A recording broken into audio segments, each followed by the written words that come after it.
దీపలక్ష్మీ నమోస్తుతే తైలే లక్ష్మీర్జలే గంగా దీపావళి తిథే వసేత్ అలక్ష్మీ పరిహారార్థం తైలాభ్యంగో విధీయతే.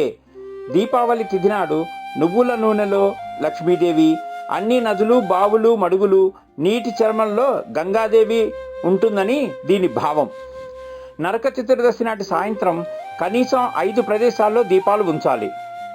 ఇంట్లో, ధాన్యపు కొట్టంలో, రావు చెట్టు మొదట్లో, వంటిల్లు, బావి వద్ద దీపాలు వెలిగించాలి. ఉత్తరాదిన కొందరు 4 వీధుల కూడల్లో కూడా దీపాలు వెలిగిస్తారు. ఈ దీపాల దర్శనం వల్ల నరక తిమిరం ఉండదు. స్వస్తి. అభిమానులకు నమస్సులు. మల్లెపందిరి ఛానల్కి సబ్స్క్రైబర్స్ అవ్వండి. మీరు తెలుసుకోవాల్సినవి, మీకు తెలియాల్సినవి ఏ ప్రాచీన సాహిత్యంలో పురాణాంతర్గతంగా ఉన్నా వెలికితీసి తెలియజేస్తాను. విషయ వివరణ నచ్చితే 10 మందికి పంచండి.